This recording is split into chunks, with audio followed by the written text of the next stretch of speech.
الشيطان الرجيم. بسم الله الرحمن الرحيم. محمد رسول الله والذين معه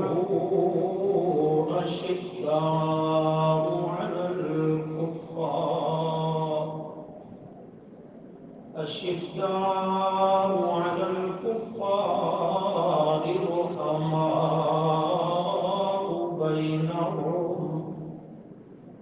تراهم ركعا سجدا يبتغون فضلا من الله ورضوانا سيماهم في وجوههم من أثر السجود ذلك مثلهم في التوراة ومثلهم في الإنجيل كزرع أخرج شطأه فآزره فاستغلظ فاستوى على سوقه يعجب الزراع ليغيظ بهم الكفار وعد الله الذين آمنوا وعملوا الصالحات منهم مغفرة وأجرا عظيما. صدق الله العظيم.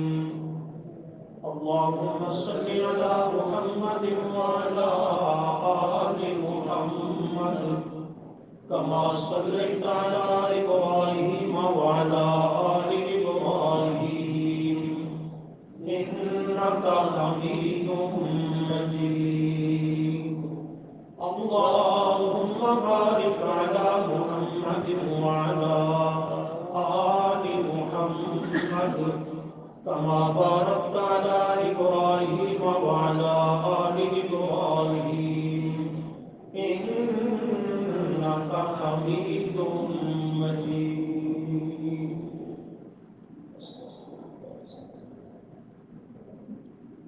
سبحان الله وبحمده سبحان الله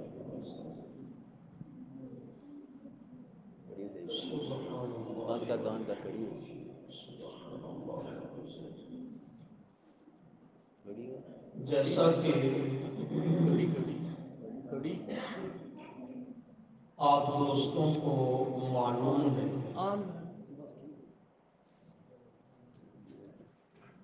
کہ جو ہم نے کلاس شروع کر رکھی تھی محرم الحرام کی ابتدا ہی سے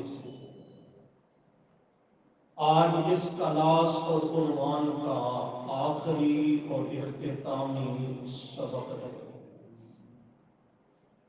گزشتہ دروس میں اسباق میں آپ حضرات کے سامنے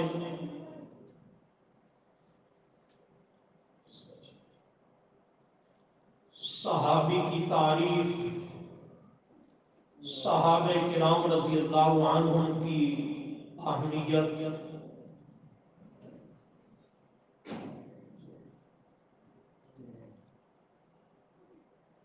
اور صحابہ کرام رضی اللہ عنہم کی عظمت کے مختلف مضامین اور پہلو، صحابہ کرام رضی اللہ عنہم کا معیار حق اور واجب الاتباع ہونا،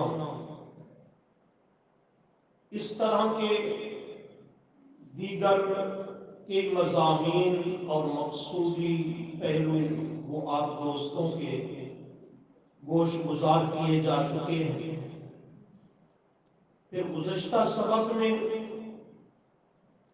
سیدنا صدیق اکبر رضی اللہ تعالی عنہ کی افضلیت اور ان کی خلافت بلا فصل کا مسئلہ اختصار کے ساتھ ذکر کیا جا چکا ہے۔ آج کے سبق میں کوئی مستقل عنوان اور موضوع ذکر کرنا مقصد نہیں ہے، صرف اپنے سمیت آپ دوستوں کو دعوت فکر دینا چاہتا ہوں۔ ماننے والوں کو تھوڑا سا محاسبہ کرنے کی فکر دلانا چاہتا ہوں کہ جو منکر ہے وہ تو منکر ہی ہے، جو دشمن ہے وہ تو دشمن ہی ہے۔ ہم جو ماننے والے ہیں اللہ کی رحمت سے، تو ہم تھوڑا سا اپنا محاسبہ کر لیں، اپنی گریبانوں میں جھانک کر غور و فکر کر لیں کہ ہم کہاں تک اور کتنا اور کیسا مانتے ہیں۔ سبحان اللہ۔ کہیں اللہ نہ کرے، کبھی بھی نہ ہو کہ ماننے کا دعویٰ رکھنے کے باوجود ہم کل قیامت کے دن اللہ کی بارگاہ میں انہی کی طرح مجرم نہ ٹھہریں۔ اس لیے میں گزارش کروں گا کہ پہلے سے زیادہ متوجہ ہو کر دل جمی سے اور پہلے سے زیادہ فکر و نظر سے آپ نے میری چند معروضات کو سماعت کرنا ہے۔ ہم نے جو سب سے بنیادی فقدان ہے، کمی ہے، وہ عمل کی ہے۔ کس چیز کی ہے؟ عمل کی ہے۔ ہم ماننے کے مدعی ہیں اور بحمداللہ مانتے بھی ہیں، لیکن صحابہ کرام رضی اللہ عنہم کی زندگیوں کو، ان کے مشن اور کاز کو ہم پوری طرح فالو نہیں کرتے۔ اپنی پریکٹیکل لائف میں عملی طور پر ہم ان کی صحیح معنوں میں اتباع اور پیروی نہیں کرتے۔ سمجھانا یہ چاہتا ہوں کہ صحابہ کرام رضی اللہ عنہم کو ماننے کا مقصد کیا ہے، اس کا مفہوم کیا ہے؟ کیا صرف ان کی شخصیات کو مان لینا یہ کافی ہے؟ کیا خیال ہے؟ نہیں۔ بلکہ ماننے کا مطلب یہ ہے کہ صحابہ کو بھی مانا جائے اور صحابہ کی بات کو بھی مانا جائے۔ سبحان اللہ۔ بے شک صحابہ کرام رضی اللہ عنہم کو ماننے کا معنی کیا ہے؟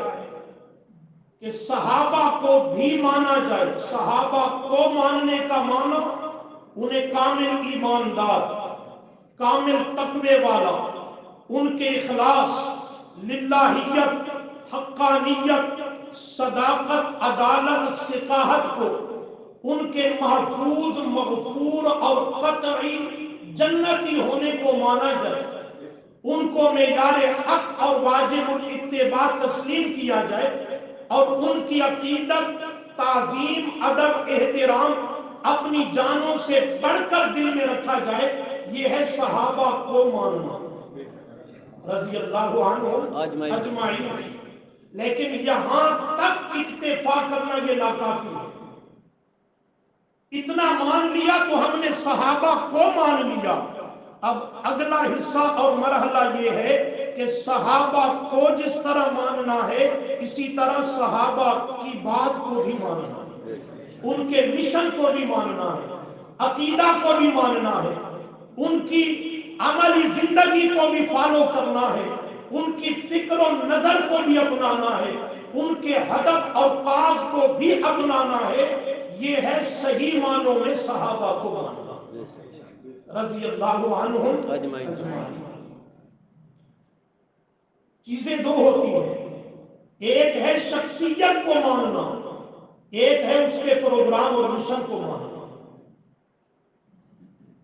ایک آدمی اگر شخصیت کو ہی نہیں مانتا، سرے سے منکر رہے، ان کے نام کو بھی برداشت نہیں کرتا، وہ ان کے مشن اور پروگرام کو کبھی مان سکتا نہیں، وہ تو بنیاد سے ہی ناکام ہو گیا۔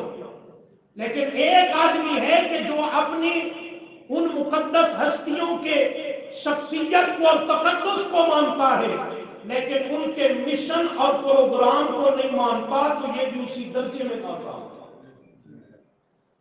اور شریعت کا مزاج اور ترتیب بھی یہی ہے۔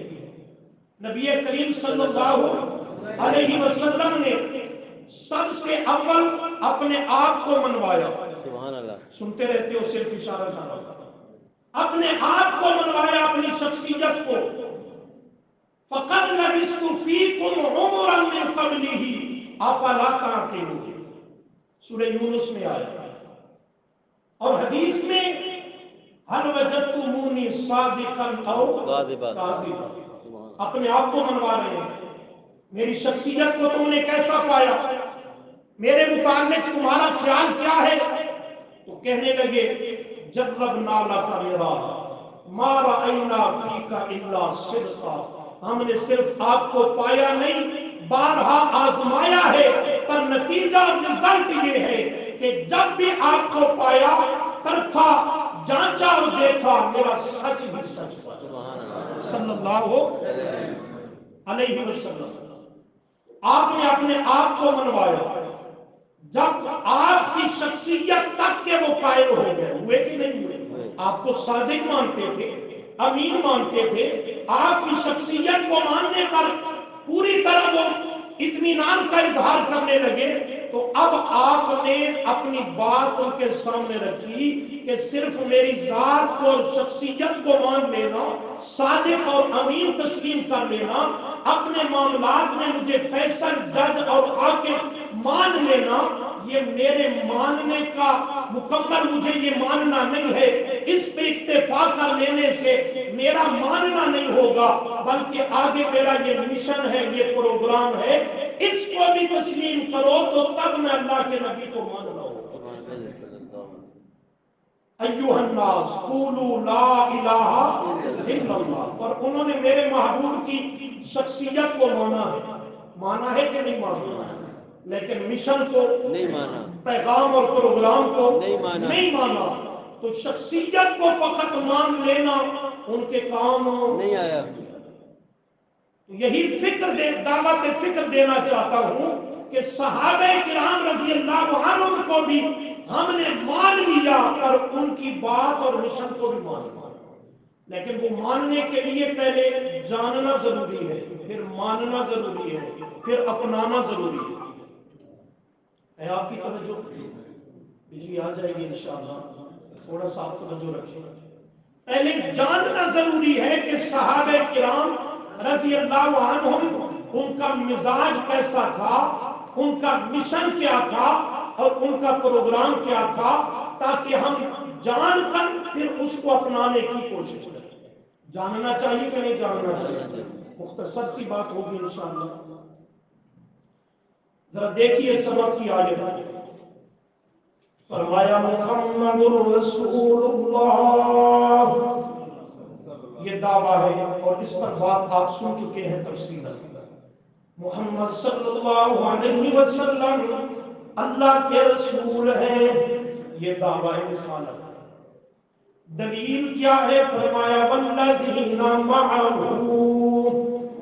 دلیل وہ لوگ معہ جو آپ کی معیت اور سنگت رفاقت میں صحبت میں رہنے والے ہیں، سب صحابہ کرام رضی اللہ عنہم میرے محبوب کے دعوے رسالت کی دلیل ہے۔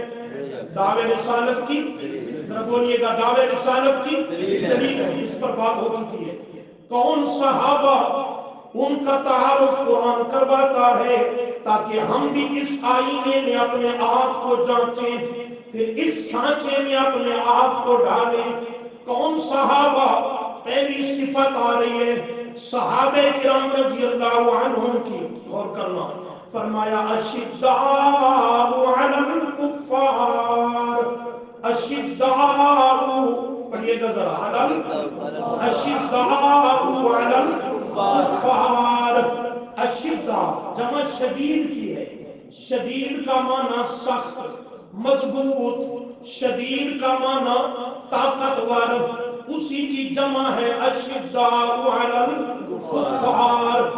معنی کریں گے صحابہ کرام رضی اللہ عنہم کفار کے مقابلہ میں اشداء بہت سخت تھے، بڑے مضبوط تھے، اپنے موقف پر ڈٹ جانے والے تھے، پھر اس پر کٹ جانے والے تھے، لیکن کفار کے معاملے میں کوئی کمپرومائز، کوئی میانہ روی، کوئی مصلحت اور صلح کنی مزاج صحابہ کرام اختیار نہیں کیا کرتے تھے۔ اپنی حدود تک، دین اسلام کی سرحدات تک اشداء وہ بڑے سخت اور مضبوط تھے علی الکفار، کفار کے مقابلہ میں، خواہ وہ قریبی سے قریبی رشتہ داری کیوں نہ ہو، لیکن صحابہ کرام دین کا رشتہ سامنے رکھتے تھے، دنیا کے اور خون کے رشتوں کی پرواہ نہیں کیا کرتے تھے۔ اس کے لیے دیکھنا اور سمجھنا ہے تو غزوہ بدر کو ذرا پڑھیے اور دیکھیے سیرت کی کتاب۔ غزوہ بدر کو ایک طرف ماموں ہے تو دوسرے لشکر میں بھانجا نظر آئے گا، ایک طرف بھانجا ہے تو ماموں دوسری طرف نظر آئے گا، بھتیجا ایک طرف ہے تو چچا دوسری طرف ہے، باپ صدیق اکبر میرے محبوب کے پرچم کے نیچے ہے تو بیٹا عبد الرحمن اس وقت وہ کفار کی صفوں میں نظر آتا ہے۔ ایک طرف ایک بھائی ہے اور دوسری طرف دوسرا بھائی ہے، لیکن اپنے ذاتی اور خونی نسبی اور خاندانی رشتوں کا لحاظ نہیں کیا، بلکہ دین کے رشتے کو مقدم رکھا۔ اشداء علی الکفار، سمجھ رہے ہیں نہیں سمجھ رہے؟ یہ مضامین آپ بارہا سنتے ہیں، میں صرف آپ کو ٹچ دے کے آگے نکل رہا ہوں۔ اسی لیے قرآن کریم نے آپ صلی اللہ علیہ وسلم نے اپنے فرمودات میں کفار اور مشرکین سے بائیکاٹ کا حکم دیا۔ کفار اور مشرکین سے کس چیز کا حکم دیا؟ وہ اندھیرے والے ساتھی بولو جڑے بیٹھے اندھیرے میں، کس چیز کا حکم دیا؟ مذہبی بائیکاٹ کا حکم دیا۔ سورۃ البقرہ آیت نمبر 221 میں فرمایا، حوالہ نکالنا ضروری نہیں ہے، آپ یہ آیت بارہا سبقن پڑھ سن چکے ہیں، وہاں فرمایا لا تنکحوا المشرکات ولا تنکحوا المشرکین، شرک کرنے والی کے ساتھ نکاح نہ کرنا، بائیکاٹ کا حکم دیا۔ شرک کرنے والے لڑکے اور مرد کو اپنی بیٹی بہن کا نکاح مومنہ کا کر کے نہ دینا، مشرک کافر کے ساتھ رشتہ ناتا کرنے پہ پابندی لگائی۔ اور سورۃ التوبہ کی آیت نمبر 113 میں فرمایا ما کان للنبی والذین آمنوا ان یستغفروا للمشرکین ولو کانوا اولی قربا، ما کان للنبی، نہیں جائز میرے محبوب صلی اللہ علیہ وسلم کے لیے، والذین آمنوا، اور نہ ہی اہل ایمان کے لیے، کون سی بات فرمایا؟ ان یستغفروا، کہ وہ مغفرت طلب کریں، بخشش طلب کریں اللہ کریم سے، کن کے لیے؟ للمشرکین، کسی قبر مزار کے پجاری کے لیے، کسی گھوڑی تازی تابوت اور دلدل کی پوجا کرنے والے کے لیے مغفرت طلب کریں، وَلَوْ كَانُوا أُولِي قُرْبَىٰ، خواہ وہ شرک پہ مرنے والا کتنے قریبی رشتہ دار کیوں نہ ہو، تعلق دار کیوں نہ ہو، محلے دار اور قرابت دار کیوں نہ ہو، اللہ کے نبی کو بھی اجازت نہیں، اہل ایمان کو بھی، اہل ایمان کو بھی، بولو تو اہل ایمان کو بھی۔ کی بات ہے، پھر خیال کیا کرو، صحابہ کا دشمن آگے کھڑا ہے، پیچھے جا کے کھڑے ہو جاتے ہو اور اس کی جنازے میں شامل ہو جاتے ہو۔ جنازہ کیا ہے؟ یہی مغفرت کی دعا تو ہے، اس سے قرآن نے منع کر دیا۔ قرآن نے کیا کیا ہے؟ منع۔ منع کر دیا ہے۔ صحابہ کے نام لیواؤ صحابہ کا مزاج ہے، کافر مشرک اور بدعت سے مذہبی بائیکاٹ اور نفرت رکھنا صحابہ کے مزاج کو اپنانا ہوگا، صحابہ کے مزاج کو اپنانا ہوگا، وگرنہ صحابہ کرنے سے بھی نجات نہیں ہوگی جب تک ان کی صفت کو، مشن کو، طرز زندگی اور مزاج کو اپنایا نہیں جائے گا۔ حضرت عبداللہ بن عمر ہے، مشکات کو دیکھ لیں، صحیح مسلم کو دیکھ لیں، رضی اللہ تعالی عنہ ابن عمر کو آ کر ایک آدمی نے سلام پیش کیے، فلاں آدمی آپ کو سلام کہہ رہا تھا، ابن عمر نے سلام کا جواب نہیں دیا، پوچھنے لگا آپ کو سلام اس نے کہا ہے، آپ نے جواب کیوں نہیں دیا؟ فرمانے لگے مجھے پتہ چلا ہے کہ وہ بدعتی شخص ہے۔ کون ہے؟ بدعتی شخص ہے، اور بدعتی کے سلام کا جواب دینا یا اس پر سلام کرنا یہ شریعت میں جائز نہیں ہے۔ یہی ابن عمر ہے رضی اللہ تعالی عنہ، ابو داؤد، ابن ماجہ وغیرہ میں ہے، ایک مسجد میں تشریف لے جاتے ہیں، نابینے ہو گئے اور ایک رہبر ساتھ لیا رفیق، اور اس کے ذریعے مسجد میں پہنچتے ہیں، مسجد میں جا کر کے دیکھا تو مؤذن جب جماعت کا وقت ہوا تو لوگوں کو نماز کے لیے بلا رہا تھا، جلدی آؤ جلدی نماز کا ٹائم ہو گیا جماعت کا، آ کر کے جماعت میں جماعت کھڑی ہونے لگی، شامل ہو جاؤ۔ ابن عمر نے جملہ سنا اور فرمایا محبوب صلی اللہ علیہ وسلم کی شریعت میں تو آذان نماز کی دعوت ہے، جب نماز کھڑی ہونے لگے تکبیر اور اقامت کہنے کی تعلیم ہے، یہ تیسرا کام تو نے کہاں سے نکال لیا؟ فرمایا یہ بدعت ہے، اور ساتھی کو کہنے لگے ان بدعتیوں کی مسجد میں ابن عمر نماز نہیں پڑھتا، مجھے دوسری مسجد میں لے چلو۔ صحیح سند کی حدیث ہے، یہ مزاج ہے میرے محبوب کے یاروں کا رضی اللہ تعالی عنہ۔ عرض کیا کر رہا تھا؟ صرف صحابہ کو نہیں، صحابہ کی بات اور مشن کو بھی ماننا ہوگا۔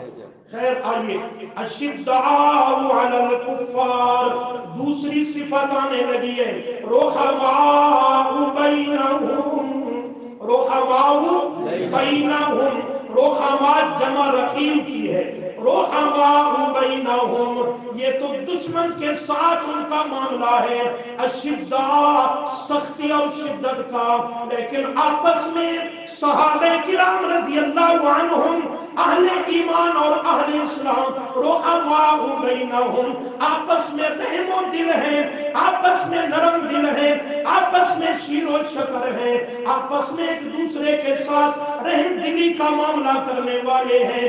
یہ قرآن کی شہادت ہے۔ کس کی شہادت ہے؟ سبق کی آیت پہ ذرا نشانی رکھو، چوتھے پارہ میں آ جائیے، چوتھا پارہ سورہ آل عمران۔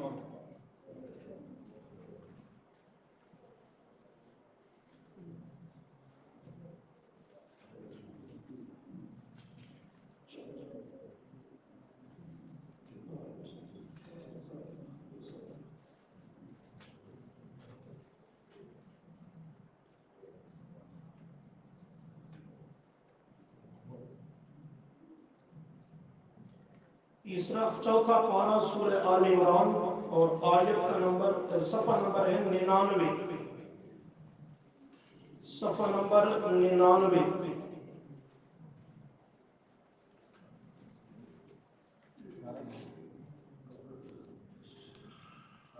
مل گیا جی صفحہ 99؟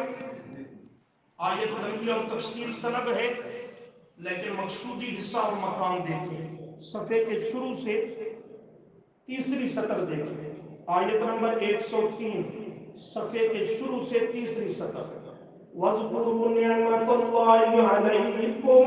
مل گیا جی؟ ذرا غور کیجئے، اللہ کریم صحابہ کرام رضی اللہ عنہ کو اپنی نعمتیں یاد دلا رہا ہے۔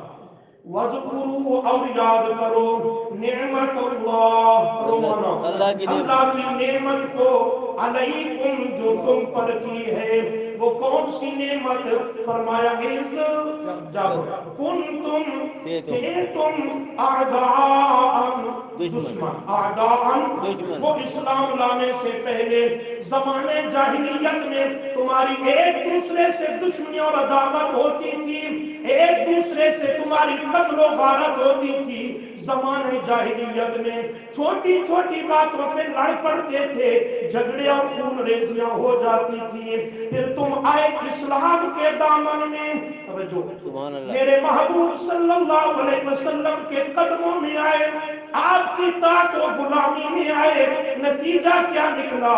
فَأَلَّفَ بَيْنَ قُلُوبِكُمْ فَأَصْبَحْتُمْ بِنِعْمَتِهِ إِخْوَانًا۔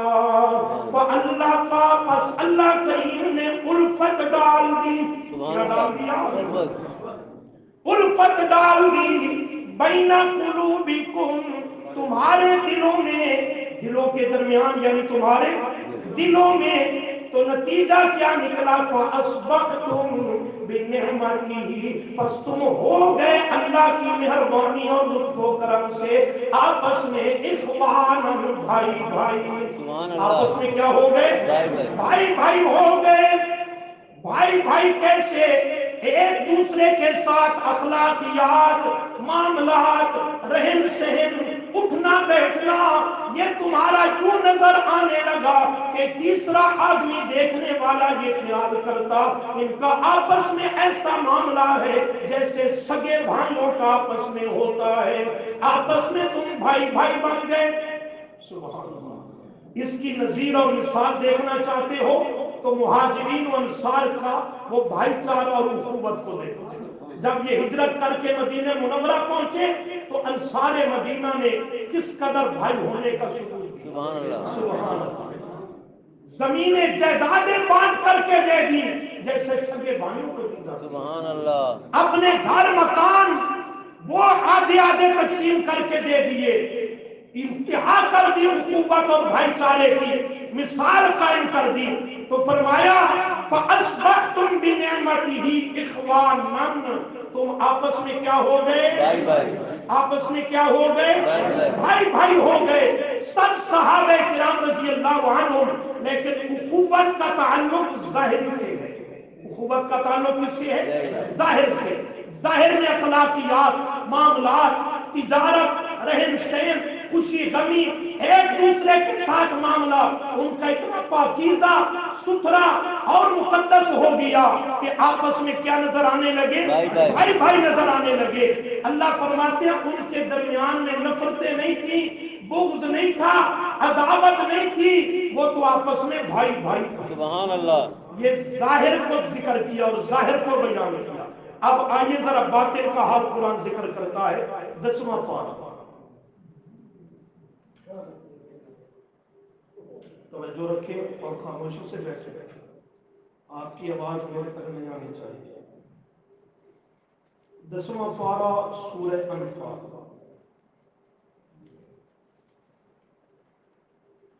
صفحہ نمبر 294، آیت نمبر سورہ انفال کی 63، صفحے کے شروع سے تیسری صفحہ۔ مل جی؟ وَأَلَّفَ بَيْنَ قُلُوبِهِمْ، مل گیا حوالہ؟ وَأَلَّفَ بَيْنَ قُلُوبِهِمْ، اللہ فرماتے ہیں میں نے الفت ڈال دی ان کے دلوں میں۔ الفت کا معنی محبت، پیار، انس، میں اللہ کریم نے صحابہ کے دلوں میں ڈال دیا۔ یہ میرا انعام ہوا، یہ میرا فضل و کرم ہوا، وگرنہ میرے محبوب صلی اللہ علیہ وسلم لو انفقت ما فی الارض جمیعا ما الفت بین قلوبہم، اگر معاملہ میں اللہ کریم نہ کرتا، ان کے دلوں میں الفت، انس اور پیار نہ ڈالتا ایک دوسرے کا، تو آپ کا معاملہ تو یہ تھا کہ آپ ان کے دلوں کو جوڑنے کے لیے، ان کے دلوں میں انس، پیار اور محبت ڈالنے کے لیے اگر کوشش کرتے بھی صحیح، اور اس کے لیے لو انفقتا، اگر آپ خرچ کر ڈالتے، ما فی الارض، جو کچھ زمین میں ہے،